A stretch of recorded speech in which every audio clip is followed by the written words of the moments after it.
Hello, you wonderful people, and welcome to another episode of Crime Centric. This being a show we're talking about TV shows that are crime dramas. For today's episode, I'm going to talk about Tulsa King Season 2, Episode 9.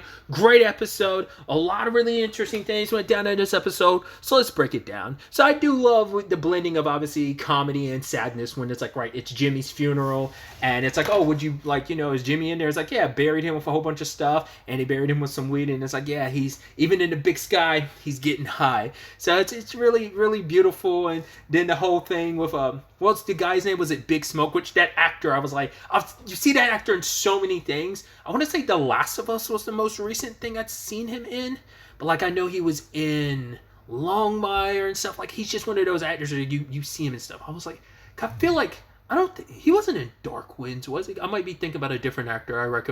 I think it was a different actor I'm thinking about that was from like I saw in Longmire was also in. That might be what I'm conflating. I don't think he would. Like I said, I want to say season 1 of The Last of Us might have been the last thing I saw him in. But either way, I love him coming up, Dwight being like, oh, my name's Dwight Manfredi. He's like, what'd you say your name was? Dwight. He's like, the White? He's like, no, Dwight with a D. And he's like, yes, the White. I was like, I love that. But yeah, like basically everyone was like, yo, because of what happened to Jimmy, they're like, yo, we got some badass warriors here. We're ready to go to war if we need. So it's like, Dwight's like, just give me time to figure things out. So, and obviously on top of like getting ready to go to war against Bill, who Bill was like, man, I don't know what to do. We need to have a sit down with Freddie, because we need to squash this beef. I literally told Thresher not to get in business with Jackie, and he did it anyway. So now that guy's screwing us all up. We need to take him out, but it's like, I will worry about that later. Hell, he even shows up later on, when they're like secluded and alone, and it's like, well, we need to have a sit down. We need to all deal with Jackie because he's kind of all of our problems. He set all this in motion. To be fair, Cal did, because Cal's the one that like started beef with Dwight when he didn't need to. Argument could be made that Dwight started beef with Bill when he didn't need to. So it's kind of a lot of egos clash this season to kind of set in motion a lot of stuff. But, I mean, even Dwight does take some personal responsibility, especially when he's talking to his sister later on. He kind of says, like, right, this is on me. He's like, this is all started with the missteps I took years ago. It's like, it took a while, but eventually all those checks have to come due. And it's like, it was only a matter of time, and now other people around me are having to suffer the ramifications. I am the one at fault. I am responsible. So he has taken ownership in that. And I mean, once again, even after everything went down with the Bill situation, even he was kind of like, yeah, I probably didn't handle that the best way. And it's just because his old school mobster / gangster approach, and he's never like taken shit from anybody. So it's like, I'm always going to stand 10 toes down. I'm always going to run things my way, because this whole thing is mine, and I'm not gonna, it's always like, what's mine, I'm never gonna let someone take from me, even in the slightest bit. I'm not paying anything to New York because this is all mine. Why the hell would I cut KC into my business? Because they ain't got nothing to do with this. So it's like I said, just a lot of ego and pride, but at least he has the wherewithal to be like, yeah, I kind of messed up here. Cal doesn't seem like he's so quick to pass the buck, because it's like, well, he's screwed. He got kicked out of his business and threatened out of his business by Jackie. So he's hoping that, and Bill won't work with him. In fact, Bill's like, yo, you need to rectify this situation or I'm going to put a bullet in your head. So Cal could still end up catching a bullet from Bill because of all the inconveniences. Who knows if that's squashed by the end of this episode. But it's like, I'm sure for Cal, it's a win-win for him, because it's like, if he could get Bill or Dwight to take care of Jackie, then it benefits him, because he can swoop back in and get his business back. So there's that angle to it. Some surprises in this episode. I wasn't expecting, well, first and foremost, the Bodhi of it, him being like, yo, on a warpath. I think even Mitch was like, yo, or was it him or Dwight was like, yo, what happened to the whole like pacifist stuff? He was like, yeah, that died with Jimmy. He wanted revenge. And it's like, well, you gotta slow your roll, Bodhi, because like going out for revenge is kind of what led Tyson to do what he did. To be fair, Tyson pointed the gun at the wrong person. His rage was pointed at the wrong person. To be fair, Bodhi's rage is pointed at the right person, because Bill's people are responsible for Jimmy's death, unlike the attempt on Tyson's dad's life. So there's that.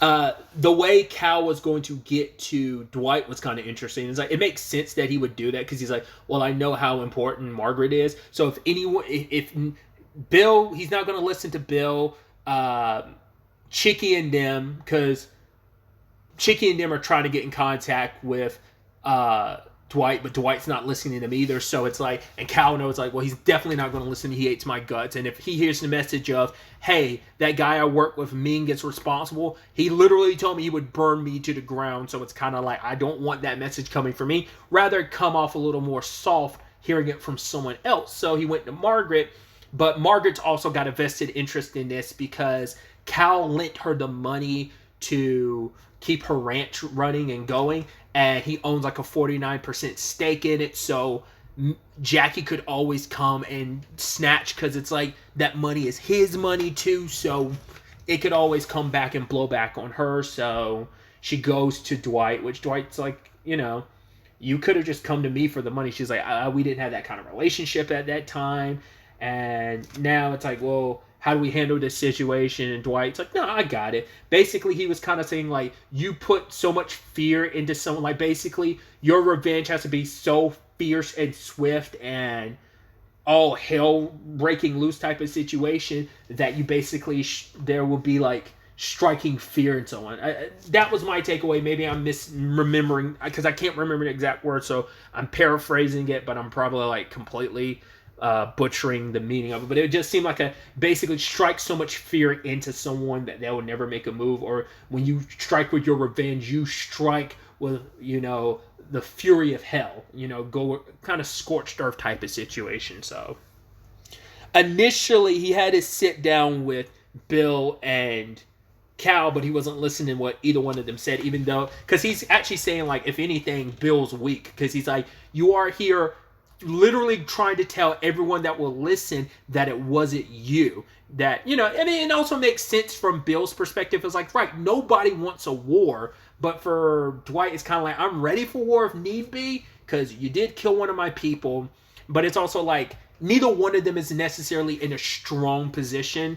Like, KC they have quite a bit of muscle and probably could deal with Dwight's people, but it's like, it's still an uphill battle, and you lose a lot of time, money, and resources and people, so it's not worth it in the long run. So I think Bill's coming at it from a pragmatic standpoint, but your pragmatism can be viewed as weakness, because it's like, oh, you're too much of a punk that actually gotta go to war. Like, you're so busy running your mouth being like, I didn't do it, because you're scared.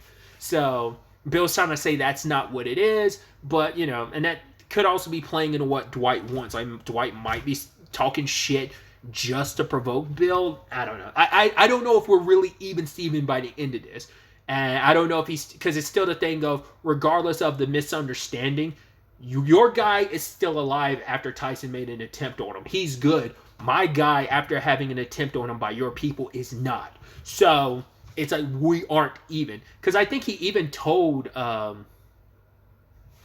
he promised Bodhi that they would kill Bill, so it's only a matter of time. So I don't think that's over. Like, sadly, we probably will not be getting Frank Grillo in whatever future the show might have, because I'm guaranteeing you he's probably dead by next episode. So we'll see. It's interesting too, because kind of circling to the Chicky of it all real quickly. I love that he's just relaxing, making a sandwich and stuff, and then he hears a call from Vince, and Vince is like, yo, you need to have a sit down with Dwight.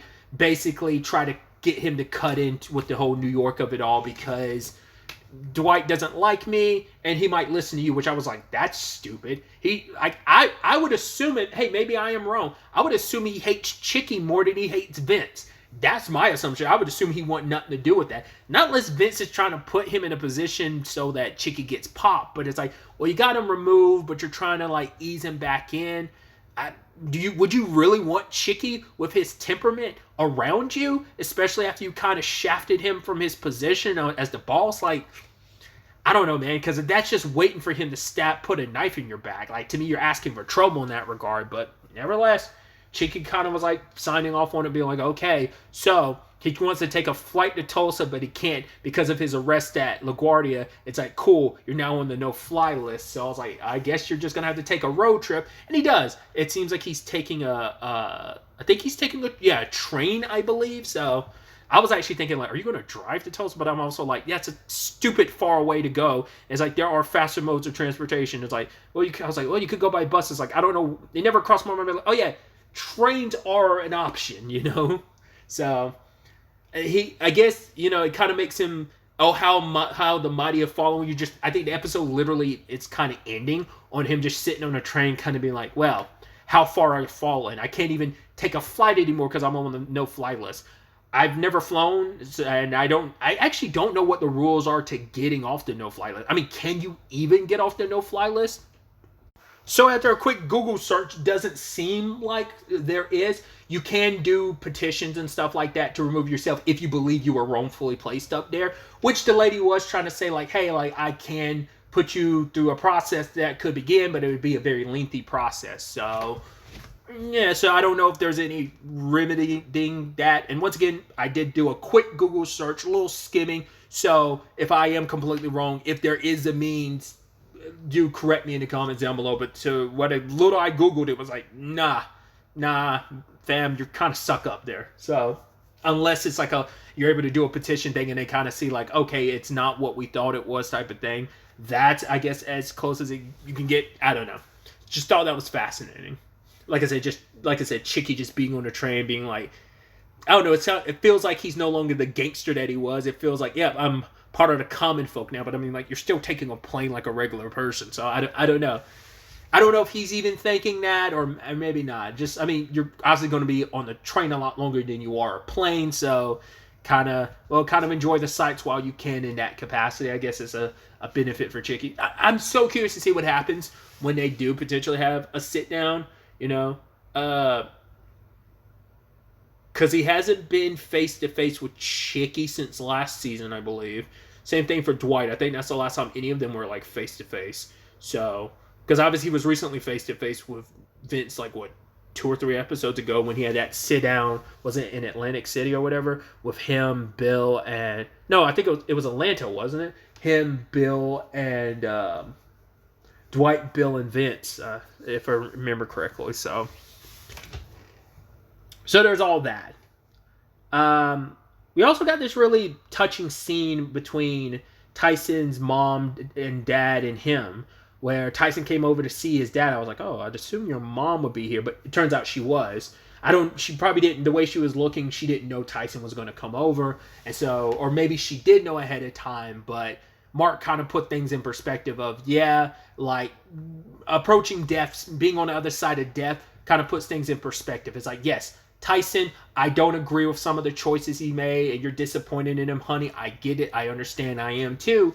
But at the end of the day, I want my family together. And I don't like losing my family would be the worst thing ever. So it does seem like Tyson and his mom are in a better position. I am curious to see. I think that just means Tyson's going to move a little differently when it comes to separating home and work.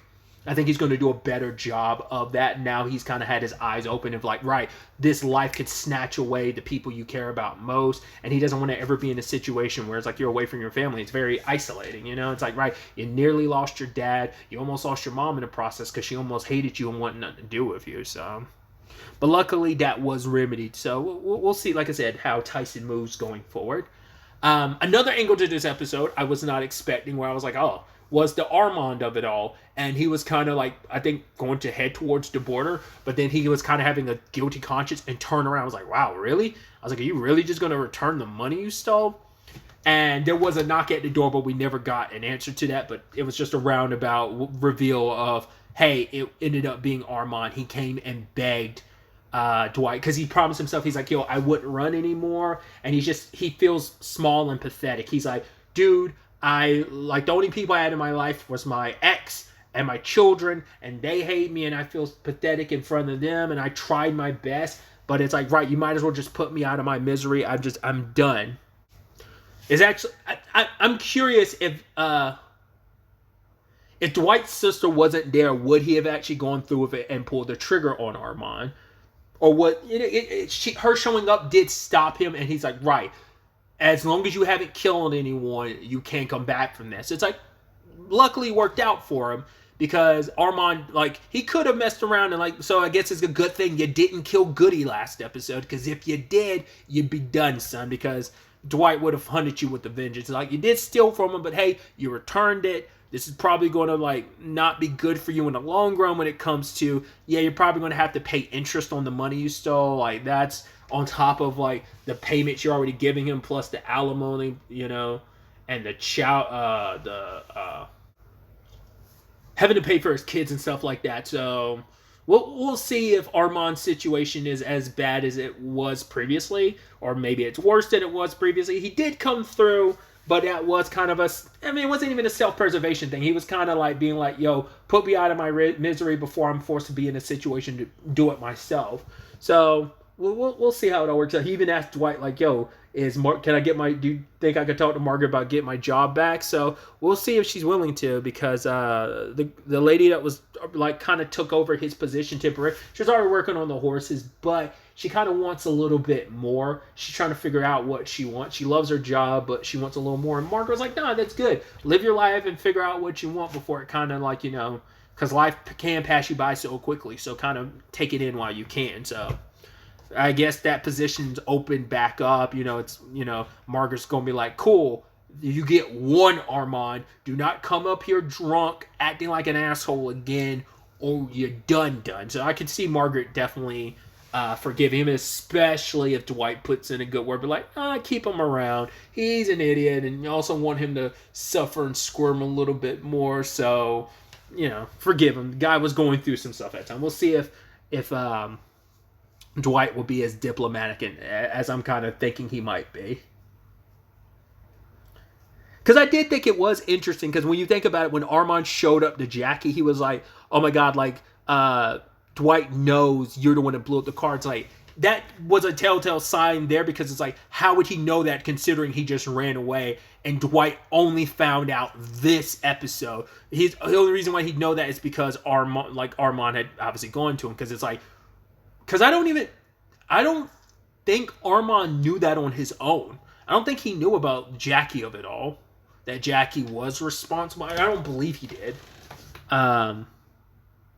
Someone correct me in the comments down below. So it's like, yeah, he would only know that if he had already gone to Dwight. So that whole setup. And I was just waiting for, like, Armand ended up running away when the shots were fired. I thought he was going to hit the deck type of situation. But him fainting, he's like, oh my God, I'm so tired, out of shape. Bullets went flying, lights came on, and everybody got lit up. Well, not everybody, because some of those soldiers came through and, like, slit some throat. Like, that one dude got stabbed up through the neck, up, like, where his jaw was, up into his head. They were just stabbing and slicing throats. It's like, and then good old Jackie got shot in the leg. Turns out Grace landed that one. It's like, oh, good on you not killing him. So brought Jackie over and actually left it to Tyson to do it. I thought that was kind of a it's interesting, considering, like, you know, Mitch tried to make that whole point to Tyson about, like, right, your first kill and stuff. But I guess it's like, this time it's a little different, because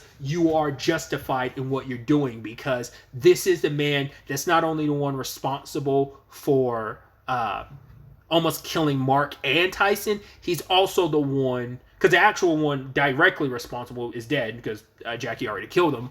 But on top of all that, you have the situation of, like, right, there's all this bloodshed that happened because of this guy. So everything, even leading to Jimmy's death, is still on this guy as well. So he has to go. And the axe they got from Jimmy's mom was used. And like I said, I didn't know if, like, he was trying to make a point, but I think it's also because it's like, nah, Tyson needs to be the one to do this to prove yourself. But also it's like, right, this is on you. This is family business, and you're part of this family, but also your direct blood family was involved in this. So, and yeah, he's like justifiable. Clean shot to the head, body drops into an open grave, and they cover it up. So that is the end of Jackie, which I was like, I mean, I don't think the larger Triad is involved in this. It might just be a thing of, like, nah, Jackie is on his own in this. So he's kind of soloing this. So who knows if, like, Jackie reported to someone higher up. They could always come like rain down on Tulsa because of this, but it could also just be like a like Jackie was his own operation. Who knows if he, for whatever reason, I don't remember he said something, or that was just my own thinking that he worked for someone. That might have just been my own assumption. Maybe that was never ever brought up in the show, and I just assumed that. I guess it just didn't seem like Jackie didn't seem like the leader type. He seemed like middle management, like he's handling things on the ground floor, but he answers to someone else. I mean, a lot of people have bosses, even in the criminal world. So I don't know. We'll see if anything comes from that. But it's kind of like a happy ending all around. You know, we cleared all this stuff up. We are where we are with Bill. Like I said, I think that's going to get rectified next episode. Things with Armand are fine, but we'll see if there's going to be any fallout from that. Chicky's on his way to Tulsa. We'll see if there's any issues there. But for the most part, it's like, hey, we got our revenge from taking care of Jackie and kind of cleared the air between all involved parties, and it kind of works out in the long run for Margaret. Which, man, you just, every time you see her around Dwight, you just see more and more how much she's okay with stuff. And it's like, oh, he's like, oh, I'm gonna take a shower. She's like, you accomplished everything? He's like, yeah, mission accomplished. She's like, well, come on to bed. It's like, yo, like you were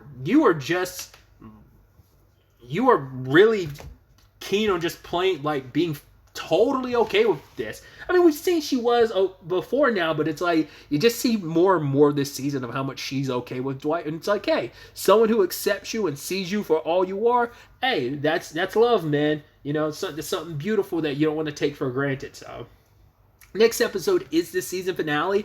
It almost feels like this would be a season finale, and I think the reason why I kind of got that in my head is because, well, last season was only 9 episodes, but maybe that was a production reason. Maybe it was always meant to be 9 episodes, or maybe it was just production reasons why it was just 9.